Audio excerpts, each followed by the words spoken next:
avec pression ennemie. Donc Algérie contrat signé nous le bassin des Nara avec la Sonatrach qui des contrats signés Mali État. Donc au contrat de Bindji là.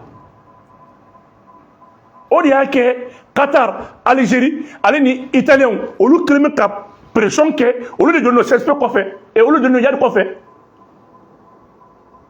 Au lieu de donner Yad quoi fait. Et même conseil na CSP, négociation avec l'Italie. Mais qu'on est pas là. Donc manipulation pleine Algérie Baradi, c'est juste une communication qu'il faut qu'elle m'a perdu. Ali bikou bi. Na fora bi ko gamum gado kidal. En fanfare, en tintamarre, avec des joies, avec des acquis très chaleureux, très enthousiastes, pour Gamoum ga donner Tigrenin Dourini Balai. A nous voilà qu'il a été mal fait. Algérie, Algérie présent, mais à Dion Takata, il est là, Kata fait, comme Mali pour l'homme, ça a bonné accord, parce que l'accord Algérie est arrangé. Parce que l'accord de autonomie du Kidalma. Donc Algérie bi tout à partir de tes avantages Mali, tes avantages Algérie, elle contrôle le Nord Mali. Mais Mali problème il y en a pas quand Algérie dans la de balle Algérie parce que Algérie service de renseignement c'est qu'à femme qui d'aller la tour dans le sénatado. Non. Boulanger de Kidal. Boulangerie bien ça fait 30 ans. Algérie service de renseignement ne veut pas que boulangerie na boulanger na pain frère na pour faire bien Algérie service de renseignement. À boulangerie qui a 30 ans. Mais Betami. Donc, je veux vous dire que ni Alakoye tient, on n'y bien Algérie. Wallahi, nous sera Algérie, nous modèle. Algérie, c'est la seule là. On doit Algérie qui a perdu 30 ans qu'on fait. 30 ans qu'on fait, sont depuis 91. Depuis il y a des contrats, fin de accord de Tamarasek, ni Algérie de qu'on fait phobie. Donc, à foyer, discours, c'est non-événement, c'est un non-événement. Faut être discours qu'on fait. Faut être. Voilà. Aya, ok, Bobo, en mettant fait, CEDEAO a communiqué d'or là, et communiqué d'or externe sur le Kadira, car beaucoup y est pas, je me reconnais comme coup d'état là, parce que pour le coup d'état Makala, tentative de forum, mais j'ai n'a connu un texte mieux, coup d'état bola. Non, les CEDEAO définit Aouyaou. Parce que le Niger a fait un communiqué pour montrer son indignation par rapport à ce qui s'est passé au sommet. Niger a une indignation là. Donc, il y a dans 600, Niger va quelque chose parce que Ninkara, Togo, Alain Patrice Talon, au lieu de Niger bleu comme la négociation comme là. C'est là où le voir Kalamassa n'est qu'au coup d'état Bazoum. On a coup d'état Bazoum. Mais est-ce qu'il te manque de respect? La CEDEAO ne respecte même pas son peuple. Aménité Mbouya Baléa. Bazoum absent pendant 3 mois et au Rodon. Et l'État faut qu'on ait quelques comptes de coup d'état Bazoum, quelques comptes de coup d'état de dos. Comme c'est maintenant que tu te rends compte de coup d'état Bazoum, qu'on s'en va nous au Niger Sisbana. Donc Bazoum est voilà Bazoum est mis forcé au matin. Bazoum est forcé au cas fritonté. Non, Bazoum est à Rochibli, elle est au Niger. Mais une fois fois, moi Bazoum t'es bon. Bazoum t'es le CEDEAO là en baie. Parce que vous voyez Djadjougou Migao. Au lieu de baie, coup d'état cerveau au lieu de Damaudi. Vous voulez ramener Bazoum dans les yaïs. 3 mois après, CEDEAO vient de reconnaître le coup d'état Kera. Quand le compta, le coup d'état Kera Bazoum là. Mais elle est à Bazoum Rodo. Ayo Kachano, des Niponi, non, Kabili m'a pas bêti, il y aura la somme pour bien retirer. Nitla au hôpital, il y a rajouté. Non, moi, c'est le galon. Depuis ma femme, tu sois ou bien retirer à boire la follow. Donc, aïe, c'est là où il est. Quand même, Marfa Takata, Ameta Gerke, Ameta Nike, au Bekara Foué, bon, Ama Djene, anti-reconnu, Ama Son. Nous nous mettons nous très flat dans corps, Asimini Chani, Nama Kebe Chibonte. C'est là où, fouille moi le actif, c'est là où il est français. Ne qui m'a dit teke. C'est ça, il n'y a rien qui a fait un tas reconnu, ou des autres financiers qu'on voit, on a couillé, coup d'état reconnu. Donc, il y a besoin de page tournée. Moi, je vais peuple Janfa, ni français, ni Mekikotani. Ni nga magistrat son akila, ni nga Alassane Dramane Ouattara son akila, ni nga CEDEAO président son akila, qui ni tareta bana. Keka jamana fait, tu vas jamana denko. Bola tini boyo de famu. O de y'a to Biafrakaw y'a fɔ Bola Tinubu ye avec 32 milliards de dollars i bɛna n'o budget i ma se k'o justifier n'Ala y'i ci ka intervention militaire engagée billahi an bɛ yɛlɛ an bɛ kama wayi la région de Biafra n'a pas caché mais on a l'information en Nigériens bɛ kuma o Bola Tinubu ka b'a kɔrɔbɔ Niger État y'a fɔ a ye n'i y'a kɔrɔbɔ an bɛ t'i minɛ fo Kuluba foyi f'i ka yɔrɔ la parce que e bɛ taa guerre kɛ sisan i bɛ taa Niger attaquer déplacé bɛ taa domi n ko déplacé bɛ taa domi déplacé bɛ taa Nigeria de c'est quoi mɔgɔ k'i ka jamana lakana quoi i b'i yɛrɛ to France bolo bila Alassane b'i to Côte d'Ivoire Macky Sall b'i to Côte d'Ivoire ko ka guerre engagé guerre kɔlɔlɔ bɛ se Alassane ma ni Niger attaquera Alassane ka mun de b'a la fɛ Nigeria maintenant qui reporte des pots cassés a bombe bɛ don Nigeria ni Tchad de kɔnɔ Alassane ka foyi t'a la donc Alassane est loin des dommages collatéraux mais Alassane soutient l'intervention militaire c'est vrai que Nigériens de fɔ Bola Tinubu ye Alassane sera ka intérêt ka France intérêt garder e b'an ka jamana bila ka taa guerre la n'i y'a kɔrɔbɔ an bɛ t'i minɛ f'i ka yɔrɔ la l'armée nigérienne n'a pas caché Boko Haram bɔra ka 86 civils 46 civils de faga tout récemment e ma jɔrɔ o la e b'a fɛ ka guerre wɛrɛ engagé donc ni ne ye CEDEAO définition ye de i b'i ka jamana janfa n'i ko i sɔrɔ français ni CEDEAO bɛɛ bɛ ɲinɛ i kɔ donc CEDEAO bɔra ka a reconnu ko coup d'état kɛra ko Niger suspendra k'ale kun t'a kalama ko coup d'état kɛra mais ale tɛ Bazoum kɔni yɔrɔ dɔn ale tɛ Bazoum yɔrɔ dɔn wa ale ma Bazoum ɲini nin kɔrɔ ko ni président fɛn fɛn tunna ale CEDEAO t'i ɲini ale ko tentative de coup d'état mais i ka ni français yɛrɛ lajɛ est ce que mɔgɔ jɔn kan ka da ni dugu façon donc voilà un peu la situation et que k'a fɔ ye an ye min fɔ a ye CEDEAO ko la o nana i jɔ. An bɛ to CEDEAO ko kɔnɔna la an y'a ye k'a fɔ sommet in na président ba 3 fo 2 olu kɔni ma ye kɛnɛ kan a balila maaw la parce que olu yɛrɛ de jijalen kun don ni jamana 3 ka situation na n'o bɛ tali kɛ Alassane Dramane Ouattara fo ka taga bila Macky Sall la ale ni Patrice Talon o ma ye kɛnɛ kan wa absence Bouba Baldé e b'a bila mina ɲinɛ kan. Mais olu bɛ min nɔfɛ o tɛ o la justice sénégalaise vient d'ordonner chose là le retour de Sonko à la course voilà faut qu'à candidature de reprendre donc il était radié de la liste de candidats présidentiels donc kungo bɛ Macky Sall da la Macky Sall ni Alassane ka laɲini tɛ foyi ye une intervention militaire u b'u don o kɔfɛ olu ka laɲini ye o de ye olu b'a dɔn fiɲɛ coalition bɛ sen na le peuple ça fait quoi ni bi bin na les présidents les plus détestés o ye ni président ninnu de n'i ye ninnu tɔgɔ fɔ dɔrɔn mɔgɔw bɛ dimi n'i ko bi ko Assimi Goïta les gens ne voient que le symbole de la souveraineté n'i ko bi ko Ibrahim Traoré les gens ne voient que le symbole de la liberté n'i ko bi ko général Tiani les gens ne voient que le symbole de l'honneur. Ça veut dire que tous ces présidents, chacun d'entre eux incarne quelque chose. Mais ni ko Alassane Dramane Ouattara, les gens ne voient qu'un valet de la France. Ni ko Macky Sall, les gens ne voient que vraiment, je ne sais pas comment qualifier. Ali Mouattara est mis à fond. Président Mounou savait, Ibou était inspiré pour il a quoi. Ni Toro ni Nyanenche. Ni quel président, ni Toro Fofo ne va fo. Donc, ou tire ta élection à bi, ni Mouwa santé. Ni Mouwa santé. K'a fie u ka tabala tɛ dɔwɛrɛ ko bɛ Bola Tinubu don ɲɛnada fɛ Bola Tinubu y'a jira k'a fɔ ko mun de bɛ yen ko Mali ni Burkina ni Niger bɛna ka wari créer bon kunu y'a créer ko kuma ko tɛ CEDEAO texte la wa a ye CEDEAO texte dɔ fɔ min bɛ se ka CEDEAO dugu dɔ bali ka ta ka wari créer ni ma mun b'a dɔn k'a bila commentaire la dɔrɔn Ghana b'a la Ghana bɛ franc CFA la Niger b'a la Niger bɛ CFA la wa a bɛ mun nɔfɛ. Il n'y a aucun texte interdisant les pays membres de la CEDEAO de ne pas vraiment créer la devise. À ta texte, il faut y connaître. Bola Tinubu ka tɛ se ka fɛn don ordre du jour la min t'a la. O fana k'u tɛnɛ u kana n'a kɛ. Voilà. An bɛ to CEDEAO ko kɔnɔna la, an y'a ye k'a fɔ an ka AES créer u nana n'a débat ye huis clos la. Information min bɔra kɛnɛma ko CEDEAO ɲɛmɔgɔw k'u ma diya ni alliance in créer ye. Wa fo kana bila a wariko la, u y'u opposé nin bɛɛ lajɛlen na bon. Yala i bɛ mun fɔ o ko in na? D'accord. U ma da don wariko la dɛ. U y'u opposé. Non. U y'u opposé AES de la k'u t'a reconnu. Ko fɛn bɛ se ka CEDEAO, u m'a fɔ k'u t'a reconnu, ko fɛn bɛ se ka CEDEAO fara k'u da t'o la.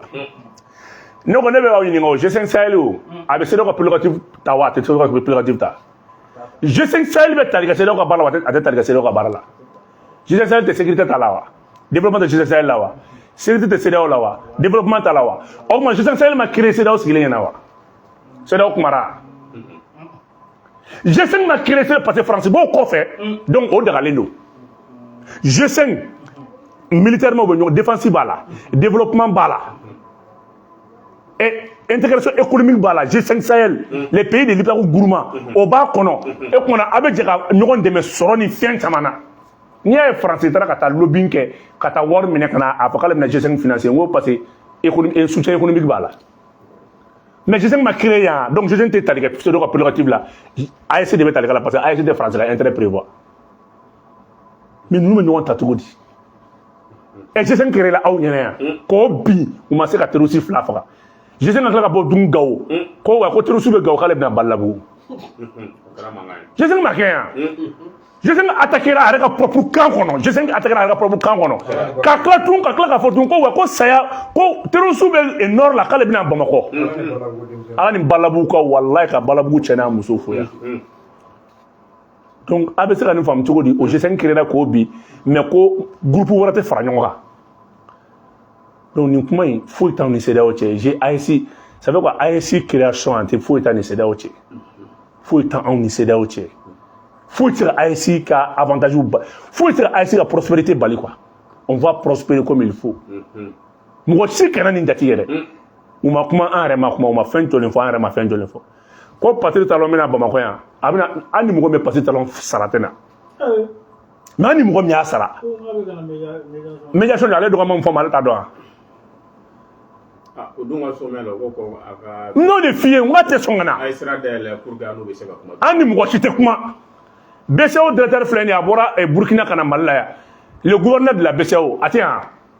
Atayala la. Ataka na sefa ko indi la. Namo dore foyo. Aka tesido irana doro mima ira ko sefa e jago yai.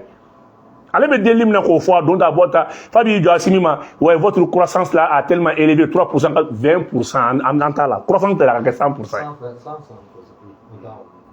Croissance en croissance a kan accélérer avec croissance double moteur en temps là.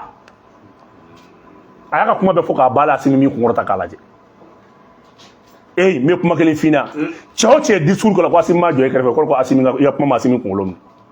Awo Asimi jom ko kelim karfa ko rachani mo ko ta image laje ni chani bora la biga discours kala kelme bo ke discours kala beta ministre do ba jo karfa ko kini asima be fola ay mi fo konna la ni tamu fo kenema kelente donc BCAO et directeur ni anana tabe ke aka ko croissance aka ko ngelen ko croissance ko fon tuwa kay ko ko dube be gela soro ko covid ko be ko ni be ni be ale ka ko de abulu covid bo fo yere de OK bu voilà bu am to sume kono et sommet à question gacha mais ame demande tala toujours ame temena e aya e ka fo maliga kala wen no ya ke anga président fo ata la premier ministre la suspension mi bu ka ko tisira yala ka ta dia France ko wuli ka bo ko na wuti ali sile sogoma ko be se ka wuli ka ta France ko se ka ta États-Unis ko se ka ta Allemagne dia dugo ja bibi na bu mabel kanga jamana nyama ana premier ministre ko be se ka yala u so yala CEDEAO est-ce que vous n'aurez qu'à malika kola wa oui no ga de ga wala ta asimi mine oui am ne le no ya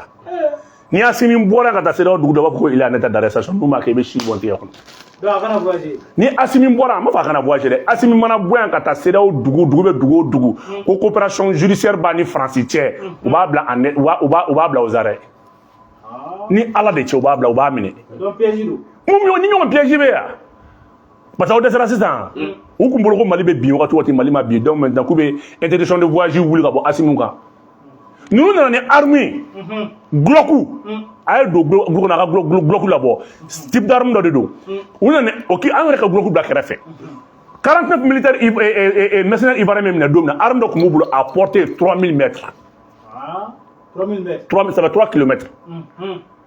Ça fait quoi? On a mouna pourquoi il y a un report choisi? Parce que vous savez que tout sniper bida ka présent à voyager, il présent à voyager ka tchaoube fait une nouvelle inauguration de fait na après la présente. Arme la arme bien. On m'a dit on s'est dit Mougo mi a tendé ka bi assassiné 49 militaires. On était section quelle? Ça c'est une section. Mission spéciale là, on est section quelle au tas de libérer kana. 49 militaires hautement formés. Il faudra comme ils n'étaient pas bien formés, note à comme ça kodake. mɔgɔ min i t'i ka sɔrɔsi bila ka taa jamana kan mun bɛ se u ka espace kɔnɔna la an bɛ taa mun de ɲini CEDEAO dugu kɔnɔ mais u b'a wuli o y'u kungo de ye Assimi san 2 kɔnɔ o dugu tɛ yen mun ka ciden mana Assimi fɛ yen Mali la yan a y'a jabɔ kɛ a ye diɲɛ dugu jumɛn dɔn min ka ciden mana Assimi voir Assimi bɔra ka taa min dugu 2 à part ça n'i tora yɔrɔ kelen bɛɛ bɛ n'i voir e k'i miiri diɲɛ k'a daminɛ arabu jamana kan ka taa américain ka ségal américain ka secrétaire mɔgɔw ka b'o la ka na union européenne na ka na fɛn na a mɔgɔ tɛ yen min mana Assimi voir san 2 kɔnɔ. Faransi yɛrɛ ye Assimi ka yɔrɔ kɛ Bamakɔ ni Kulubali Arayida ye. Voilà. U bɛ taa ni ka segin kɛ kuma bɛɛ. Voilà. Donc i y'a ye n'i yɛrɛ se donc an mɔgɔ tɛ voyage la u ka nin fɔ politicien président olu de bɛ wari don ni voyage ka voyage justifié u voyage tɔ bɛ wariw ta u fɛ k'a fɔ k'u y'a don voyage la voyage ba ye wari dun de ye koyi. Assimi ka budget avion in budget a y'a lajɛ 3 milliards de kun don Assimi y'a bila 48 ou 42 milliards. I b'a to n ka kuma ɲɛfɔ ça i b'a to n ka nin fɛn ma avion Assimi ka avion présidentiel in bɛ yen a budget kun ye combien pour protection to senna 3 milliards de kun don mais bi Assimi y'a tɛntɛn ka jigin joli la 33 ou 40 millions. Olu de tɔ minnu yɛrɛ fɛ ka tigɛ kin na minnu bɛ yen wari labɔla ninnu bɛ yen minnu k'u tigɛ fa kin na non ça c'est pas bon. Voyager de n'an tɛ voyager an tɛ voyager n'an tɛ voyager an tɛ voyager donc ka f'i na ninnu ye kumaw de ye Assimi n'a pas besoin de voyager an bɛ don min na ko bi il s'occupe de son pays président militaire ninnu filɛ nin ye u ka voyager man ca hali mɔgɔw b'u dɔn ko président de la transition ne bolo nin bɛɛ faux français de Assimi tɛ transition président ye o Assimi ye président de la république de transition ye tubabu ka kuma de république kɔrɔ de o tɛ foroba fanga de ya république kɔrɔ de t'o ya république kɔrɔ de ko foroba fanga wa a kɛra nin élection fɛ o i nana sara élection c'est juste un baromètre élection kɔrɔ ka dɔn n'a sɔrɔ i ye jama caman sɔrɔ i ma jama caman sɔrɔ ou bien o de t'o d'élection ye élection ma dabɔ de kama non n'i y'a to n ka tila kuma la mɔgɔ bɛ kala fili mun na i bɛ kala fili walasa ka dɔn mɔgɔ min ka ca mɔgɔ min ka dɔgɔ n bɛ fɛ ka o de fɔ kuma la o n'a ma lamɛn a tɛ se ka ne faamu kalafili kɔrɔ ye de c'est pour k'a dɔn dɔn ye jɔn dan o tɛ wa ɔ jɔn ye jɔn dan jama caya tɛ wa jama bɛ taa Assimi kɔ ka ban wa a ma ban wa mais a banna Assimi c'est le président de la République ayisa olu ye jamaden fitinin ta ne bɛ ka mun f'i ye ne tɛ kuma o la sa ni jama tɛ Assimi fɛ Assimi tɛ si ye o sɔrɔsi tɛ yen min bɛ se ka maliyɛnw bali Assimi ko la ɔ e ko ne ko i bɛ ka kuma donc marabali tun bɛ ka garder yan marabali tun bɛ ka garder yan marifa tɛ se ka mɔgɔ bali coup d'état la sa o ye kuma fu de ye président fɛn fɛn bɔra marifatigi dɔ de tun b'a bɛɛ da la jamanadenw de bɛ coup d'état kɛ Assimi est le président de la République il est le président d'une transition populaire et tɛgɛ la une république transition populaire tɛgɛ la une république Assimi ye république président de Assimi y'o de n'a kɛra tubabu b'u sigi u ka français la a b'aw sigi k'o ta ɲɔgɔn fɛ transition ye cɛmancɛ fanga de ye dɛ nin ye programme de bɛ nin bolo voilà. Bu CEDEAO ko k'u b'a ɲini an ka jamana ɲɛmɔgɔ fɛ k'u ka élection kɛ i n'a fɔ o kun bɛnna la. Bon ne bɛ fɛ ka bɔ CEDEAO ka kuma ninnu kɔnɔ an ka taa kuma sɛbɛlamaw la parce que franchement moi je ne suis pas là pour la CEDEAO parce que CEDEAO non a si tɛ kuma kalama ye o CEDEAO ko CEDEAO dalakan tɛ bato yan. Ayi n'an tɛna kɛ mais nin t'a fɔ ko saba ye wa an tɛna kɛ e ma bɛ taa élection kɛ cogo parce que ko CEDEAO ko ten Musa Bugu quand tu vas me dire que ne ka élection kɛ parce que CEDEAO ko ten ne bolo moi j'ai une mission ne ka mission bɛ Assimi fan fɛ o ye ka n ka jamana république ka diya o ye république ka diya nka n ka siraw bɔ k'o a y'o kɛ ka diya ka na ni basi ye a y'o ka diya ka na ni réforme politique ye ne ka o de bɛ Assimi fan fɛ n'o bɔra ne bɛ taa élection na o ye ne ye mais ne ko ko CEDEAO mɔgɔ bɛ Mali la wa Mali donna Mali armée bɔra ka Kidali récupérer et CEDEAO ka Mali armée félicité ya ne tigi si to k'i bɛ CEDEAO kuma fɔ ne ye quand tu peux me dire ko CEDEAO ko tan non organisation jumɛn kɔnɔna la n'an b'a kɔnɔ a nafa jumɛn bɛ se an ma. Le Mali vient de récupérer Kidal. Qu'est-ce que la CEDEAO a dit? Est-ce que la CEDEAO a une fois rendu hommage aux femmes, à l'armée malienne? Et quand Sorasi Joli Sara, et Balma Joli Sara, il y a Marfa Joli Tchena, il y a impôt Joli Tchena. CEDEAO Mogobe est là. CEDEAO a salaté, il a salaté. Mais il ne me CEDEAO la même mouna. CEDEAO m'a informé ma coïnité ni Baradji. Nega Dougou Tembolo 100 ans, Néo Mine. Nega armée Théoromina 100 ans, Nega armée Seraï. Nega Yoromi Malatembolo ne Seraï. Bi gouverneur taara Kidal e ma se ka ne féliciter o la o bɛ se ka ne bila ko ne ka élection kɛ mun na donc min ka di ale ne b'o kɛ min ka di ne ale t'o kɛ kuma kelen fɔ dɔrɔn Mali crise la CEDEAO jɔra kɛra mun ye CEDEAO mun de kɛ Mali crise la du début jusqu'à la fin qu'est-ce que la CEDEAO a apporté au Mali Donc ne bɛna min ɲɛ fana nin me di pas une élection kana élection kuma fɔ nin a bɛ ne énervé débat kɔnɔ mun na parce que sabula min bɛ ka élection kuma fɔ o ma ne dɛmɛ n kungo foyi la n'o ye CEDEAO ye non o bɛɛ kuma wɛrɛ ye ne bolo i nana n ma ni mun ye ne mago tɛ CEDEAO ka ɲininkali la ne bolo min bɛ ne ni Asimi cɛ ne kuma b'o de kan o ye ka n ka jamana récupérer ka di yan ka na ni basigi ye ka na ni réforme politique ye ka n ka jamana région sécuriser ka n ka fɛnw kɛ o de bɛ ne ni Asimi cɛ ne tɛ CEDEAO dɔn n ka foyi t'a kan wa CEDEAO ka élection ne tɛ voter CEDEAO koyi ne bɛ voter n ka président candidat de ye candidat min ka di ne ne bɛ voter o de wa ne ma labɛn vote kama ne t'a jaabi je ne réponds pas les sottises de la CEDEAO. Vous avez fait un alliance comme Nana. Oui. Alliance de Sahel, Wachambalaka, Inisojana, oui. Oui. Chamambalaka, pour Monaco, Mamiraba, Konano et Wariko, ou Fele. Chamalaki, Inisojano, ani avantage ba Konana. Mais Bella Jelembalaka, kuma avantage de Anafo. Mais du même c'est que alliance in Chili, Sabawe, et vous. Ako ni question ɲɛna ni question bɛɛ ye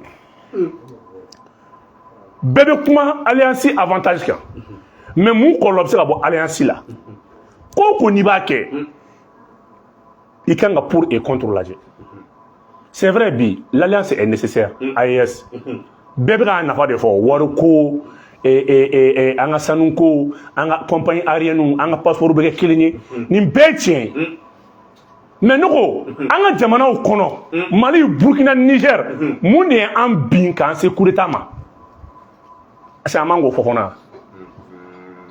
an bɛ fara ɲɔgɔn kan o ye tiɲɛ AES ka ɲi mais ne ko mun de y'an se bi transition ma mun de y'an don transition kɔnɔ corruption de ye nin dugu saba bɛɛ don transition kɔnɔ Mali problème, Niger problème, Burkina problème, c'est des problèmes qui sont similaires. Avec les. Parce que les Français, je veux dire AES là, aussi moi bois kalama. Mais aïe AES Dougoudou et c'est là où Dougoudou de me faire de AES là. De l'autre kalama. C'est là où Dougoudou la lettre chilien kundo. AES secrétaire, AES Asimi secrétaire là ka beaucoup me faire à la AES confond là. Non, ayo mengununa. Dougoudou de lettres chikou be fera do AES là. C'était le jeu de la France. Ka don kan chaya, nan chara kan ko do nyoma. C'est là où voulait ka AES ti ka don. Il faut que Dieu nous na ken ni ngwa saba fait. Asimi kuma, wala saka do AES là, e ba connexion do. Hein? Il faut être en transition. Ouais, Asimi côté. Il faut la transition. Ah ouais, si nous n'y peut pas doit ici la condition folle est mieux que transition là. Ah ouais, ben comment on a dit? Est-ce que les maires ont beaucoup de temps avant là? Data vérifier. A donné budget mon comment doit ici là tout. A moi demande tout de me couper doit ici là. Si nous aucun doit ici les transition là. Ni sona ka ba ki bo président là ou écoute avec qui là. Il me doit ici là. C'est là où je me fais qu'à AES me piège, je viens de nous donner information à faire français. Faut que Dieu nous t'en fait. Oui. En réalité, tu es client, en réalité, tu es client. Donc, il y a une amina. AES pour le mieux moyen, en gâteau là. Mon ne sait que ça veut qu'AES dans ça là. Mon ne sait qu'AES colonel. Inconvénient du même AES là. À follow moyen. Les trois pays là doivent faire un rapport, doivent fournir un rapport de la corruption de leurs pays respectifs. Ça veut dire que nous devons demander à ce niveau où nous devons nous demander faut Allah n'a pas donné si taranya ka chibote on. Mais malgré fina qui a warbo akany, qui a passeport bo akany. Il y a des qui a passeport bo qui a warbo qui a compagnie créée. Est-ce qu'il y a des déterminé kalaje parce que intégration de la ñoche, libre circulation. La liberté de circuler. Nous on demande à mina ñonga frontière la malé on ga gela mi frontière la ba kalama. Toro mi mega da camion tu ko frontière la ba kalama am balma munu mega bo diaspora la kana u mega toro mi so aéroport la u mega yuru war mi la aéroport la ba kalama est-ce que bi malin bi mun malin ko mais si malin bi mun shi awre kora est-ce que shi awre son ki mun malin kora mi mega kauna bi ama bla nguna wa an ka barka nyogo do de ba kana mais est-ce que ni Niger so rasu do police do ka do be Niger tu fais no be Niger barka la do be Niger fama la mo do ka kana ame so ça va mener une révolution. Il y a un enfant comme ça, Franyonga. Mouyam bi, encore de fois, ça c'est la corruption. Bi, ni jamana sabayi, nous for la nyonka. Wallahi kasor wa niveau de corruption, ou niveau de juridiction, ou niveau de justice te kilini, ou niveau de, je ne sais pas, ou familial ni jamana ka nyeta te kilini, jaya srafe.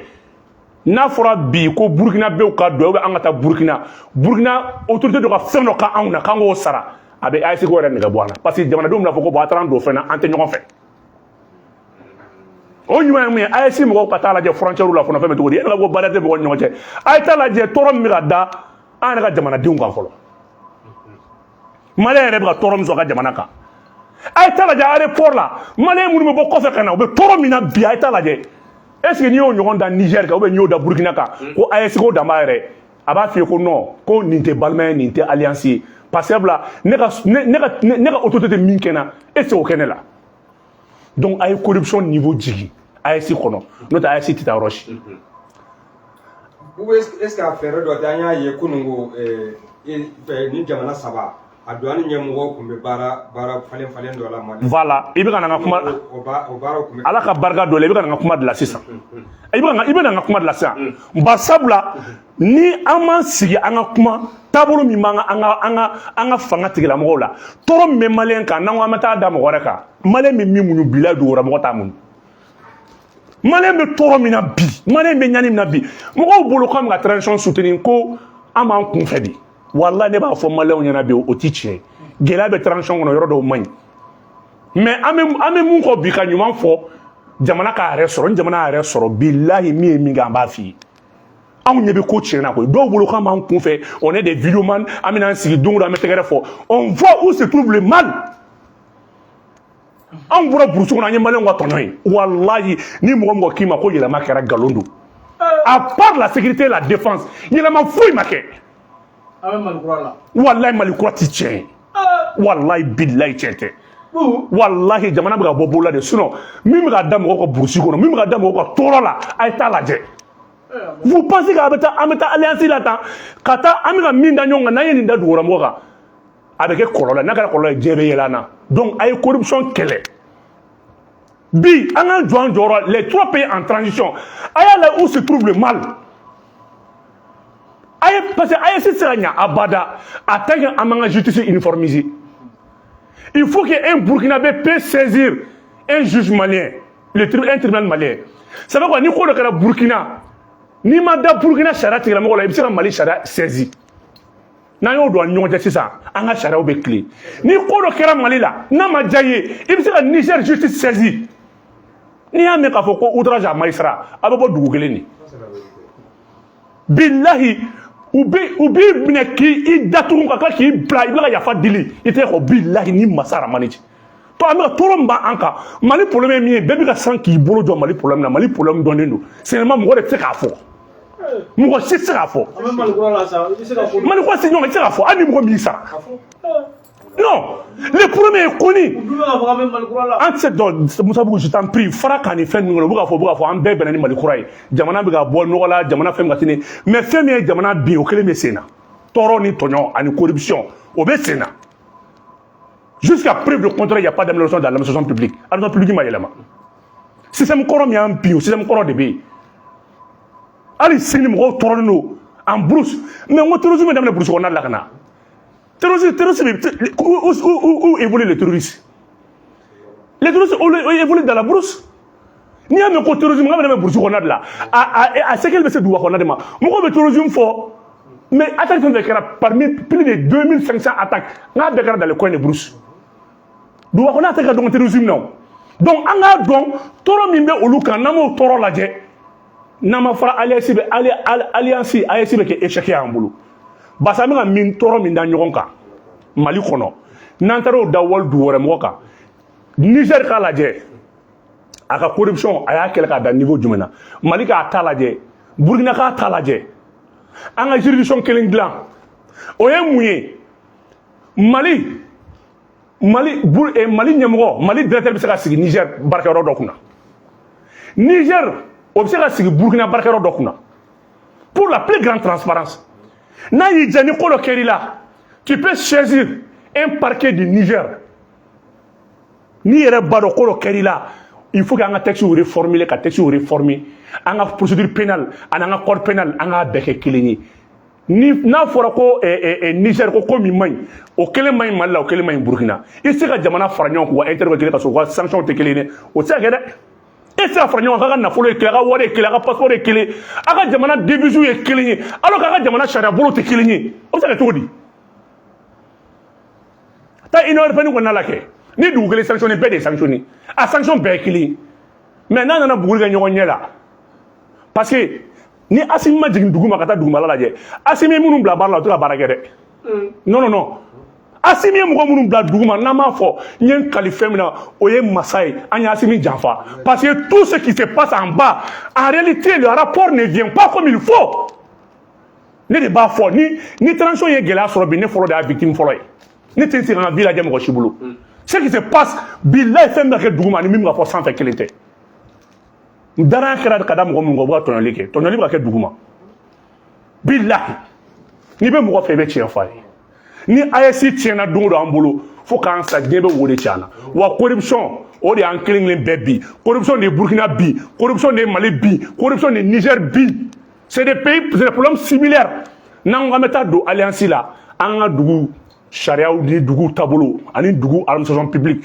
an k'a dilan n'an m'a dilan an n'an ye avion 400 sɔrɔ a bɛ bi parce que irisi minnu b'an kɔ nin irisi bɛ jɛlenya de fɛ dɛ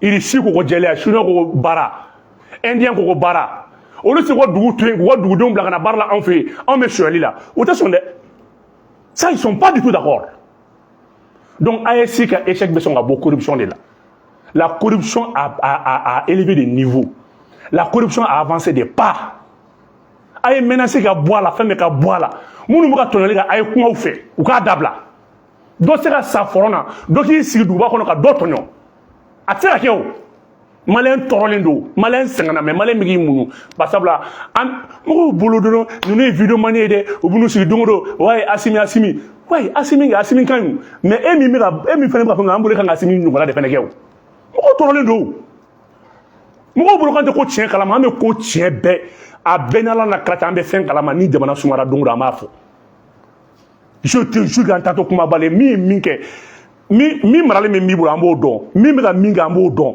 mais an b'a to jamana ka sumaya kuma bɛɛ tɛ fɔ ɲɔgɔn fɛ ko bɛɛ tɛ kɛ ɲɔgɔn fɛ ko bɛɛ kɛlɛ tɛ kɛ ɲɔgɔn fɛ non mɔgɔ bɛ ɲuman fɔ a bɛ juguman dɔn vous pensez que an bɛna ka ɲumanw fɔ ka ɲumanw fɔ anw tɛ juguman dɔn n'o bɛ mɔgɔ min kunna k'o bɔ i kunna walahi ala fo ka diɲɛ wuli ne tɛna se ka siran k'a tɛgɛrɛ fɔ n filan ye k'an filan bila fɛn na k'an tɛgɛrɛ fɔ n filan nɔfɛ ko n tɛ tiɲɛ fɔ n filan ye o tɛ se ka kɛ ayi a bɛɛ ni Ala cɛ Ala ka n'o dusukun di yan an bɛ ɲɔgɔn to yen an ka taa mais min ma kɛ dugu ma ni tɔɲɔ ma jɔ an tɛ taa yɔrɔ si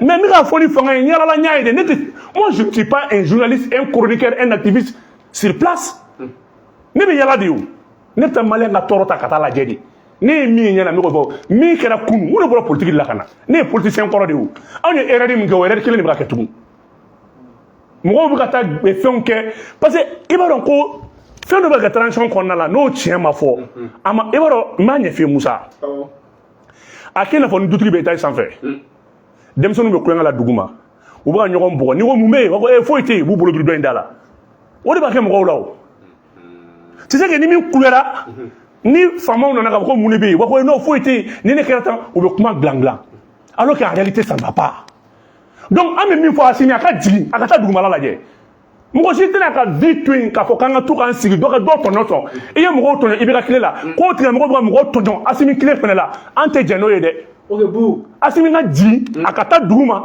a ka taa réalité lajɛ a ka taa lajɛ ce qui se passe en réalité a bɛɛ ni Ala n'a ka jɛ tɔɲɔ dɔ b'a kɛ burusi kɔnɔ ka bɔ a hakili ma ni masa Ramani cɛ Assimi kan ka mun de kɛ walasa Assimi kan ka jigin ka taa burusu ka taa dugumala lajɛ rapport ni ko in tɛ an k'o bɔ a la walahi fɛn minnu bɛ ka sɛbɛn moi je ne crois pas trop ne ye min ye ɲɛ la c'est le Mali avant c'est le Mali ancien à part la sécurité la défense fɛn fɛn ne ka ne to politique la ne kɔni ye min ye ne b'o kelen de e mɔgɔ si tɛ se ka ne balo o fɔli la mɔgɔ si tɛ se ka ne balo o fɔli la n'i bɛ mɔgɔ fɛ i bɛ tiɲɛ fɔ a ye. ani Mali service dɔw fɛnɛ la dɛ. La ilaha illallah Muhamadu Rasulullah i da sera kuma de ma. O kan ka lajɛ dɛ. E n'a fɔra hali bi mɔgɔ dɔ de bɛ marché minɛ n'a tigi ye sɔsɔ n b'a tigi tɔgɔ fɔ a kana n sɔsɔ o man di ne ye mɔgɔ kana ne sɔsɔ ka marché appel d'offre bɛ ka marché minɛ il n'a pas pu fournir le marché min jɛra marché la a bɛ taa marché ɲini o tigi a bɛ taa marché sotourité o tigi ma n b'a fɛ an bɛ se ka taa ɲɛtɔw dɔw la Mali kɔnɔ yan Mali kɔnɔ yan e bɛ bɔ appel d'offre i bɛ taa marché nɔfɛ marché bɛ d'i ma mais tu ne peux pas fournir le marché tu es obligé délai tɛ bɛ tɛmɛ min ye marché jɛ i bɛ ka taa marché d'o ma tugun mais a tant que jamana ko la min bɛ min ɲɛ n'o ma bulon ɲɛ an bɛ taa min n bɛ misali kelen d'i ma min ye ne jigila misɛya ni n b'a fɔ sɔrɔsi concours min kɛra sisan sɔrɔsiw ka candidature min kɛra sisan a bɛɛ tɛ sɔrɔlaw de ya ou bien a bɛɛ tɛ fantandenw de ya a bɛɛ tɛ dɛsɛbagatɔdenw de ya n'o tɛ n'a y'a sɔrɔ ko EMIA concours don min kɛra bi la o kun tɛ kɛ voilà denmisɛnninw taara cogo di papier bɛɛ sɔngɔ yɛlɛnna papier fɛn fɛn fɔra a si min ye dɔrɔmɛ 10 ye o kɛra 300 ka di denmisɛnninw ma légalisation certificat de résidence ka taa bila carte d'identité faama bɛɛ sigilen bɛ ka denmisɛnninw lajɛ u tɔɲɔnen don denmisɛnninw bɛ ka si u bɛ kule la e ko ko jamana kan ko mɔgɔ ka da o jamana kelen na e sigilen bɛ fanga bɛ e de bolo e de bɛ se ka mɔgɔ ko bɛ kɛ mɔgɔ la e ɲɛ b'a la tile joli vidéo manu activistes bɛ ka bila nin kɛra mais il faut ouvrir une enquête e cɛ sabali sa dɔ de ba bɛ ka taa ɲɔ si ka dɔ fa sara dɔ de fa bɛ ka taa sugu jɔ tantan sale ko ka dɔ fa sara n'a kun fɔra ko nin EMIA concours parce que u denw bɛ t'o kɛ faamaw denw tɛ EMIA concours kɛ ni masa Aramani cɛ min kɛra u tun b'a dénoncer wallahi billahi parce que nin ye soldat ye nin ye fantandenw ye a kɛɲɛ t'u bolo moi j'ai horreur de ce Mali o Mali ne t'o Mali fɛ il faut que ces jeunes là depuis u ma kɛ sɔrɔsi u k'a dɔn k'a fɔ ko sɔrɔsiya ye engagement de ko amour de don ko drapeau de b'i kɛrɛ la mais i yɛrɛ ɲɛ b'a la fɛn dɔ bɛ k'i ɲɛna dɔw bɛ ka aran jɔ dɔw kɔrɔkɛ bɛ ka tenue tigɛ k'a bila tenue na dɔw bɛ tile 3 tile 4 dɔw b'i bila ka tenue kɔrɔ tila ka na a dɔgɔnin ka dossier déposer Musa a y'aw sin Ala kama sa ni tiɲɛ nana n'an ma tiɲɛ fɔ Ala b'aw jeni dɔw jɔlen bɛ tile 4 a bɛ a siyɔrɔ t'a bolo a bɛ ka si kɛnɛ ma a tɛ ka buru sɔrɔ dɔw kɔrɔkɛ b'a bila en tenue correcte ka na a dɔgɔnin ka dossier déposer et vous voulez qu'on avance papier bɛ ka di tribunal la papier min ye 150 o bɛ ka di 1000 garantie bɛ ka bɔ 6000 faama bɛɛ sigilen ɲɛ b'a la est ce que mɔgɔ kan ka taa nin dénoncer yan est ce que mɔgɔ kan ka taa nin dénoncer yan mɔgɔ kan k'u yɛrɛ autosaisir ko dɔw la moi je pense que ASI défaut bɛ bɔ corruption na ASI ni ASI ma se a ka administration les 3 pays la n'u ma se k'u administration maîtriser a ka haramu ese b'a kalama an bɛ nimisa an t'a ko to ta. ok i da se corruption ma i da sera justice fana ma yɔrɔ o fila de y'i ka proposition ye. ne da ma se justice ma dɛ kana na ne ni juge lase ɲɔgɔn ma n da ma se justice ma n ko corruption i bɛna n ka kuma yɛlɛma n ma justice fɔ dɛ ne ma justice fɔ ne ko n ko corruption ni corruption taara laban yɔrɔ ma ka justice ka se ka baara kɛ ɲɔgɔn ne m'o fɔ. i y'a ye k'a fɔ i da magana dossier dilayɔrɔ ko in na Kucala procureur ale y'a fɔ ko fɛn dɔ kɛra ale yɛrɛ ka yɔrɔ la n'o bɛ tali kɛ dossier ko dɔ la ko y'a ka mɔgɔ dɔw yɛrɛ placer sumana de dépôt ni ma fili a ko wagati la yala i bɛ mun fɔ ale ka o kɛwale. mais n ko procureur nin n'i ko i b'a fo ka bɔ tɔw cɛ la o fana bɛna k'a dama ko ye a bɛɛ n'ala cɛ procureur nin ala k'a sara a kɔ ye ala k'a sara a ɲɛ ye parce que a ye fantan ale ka ko kama dama baden ale ka ko kama dɔ ka numéro tun bɛ yen 1500 a tun bɛ papier dilan ka d'i ma mais est ce que b'a ka matière ka numéro effacé Kucala procureur ka action kama. Mais il faut quoi? Il faut des actions dissuasives. On a besoin de ça. Ni mɔgɔ kelen ko kɛ mais même les brigades de recherche u kun bɛ se k'u bila tenue civile la ka taa nin ko lajɛ nin tɛ faama ko ye nin tɛ foyi ye même les commissariats gansan même les brigades les compagnies territoriales olu kun bɛ se ka nin kɛ u ka brigade de recherche u bɛ se k'u bila tenue civile la ka taa lajɛ ce qui se passe les services de renseignement généraux u kan ka se ka taa nin lajɛ nin t'anw ka baara ye o cɛ a ye sabali Kucala procureur n'i ko k'i b'a fo tɔw cɛ la i bɛ sira da kana taa don kuma la sinon a ka haramu il est à saluer a kelen ka action anw de bɛ c'est nous qui sommes les acteurs des réseaux sociaux a kelen ka action ye ko min la ça c'est trop mais ala de b'a sara on le remercie au nom de tous les peuples maliens vraiment k'aw fo k'aw waleɲuman dɔn fo mɔgɔw ka sigi mun de bɛ se ka ASI tiɲɛ parce que don o don an b'a fɔ wari bɔra passeport compagnie c'est vrai nin bɛɛ ka ɲi yurugu bɛ nin bɛɛ dun voilà.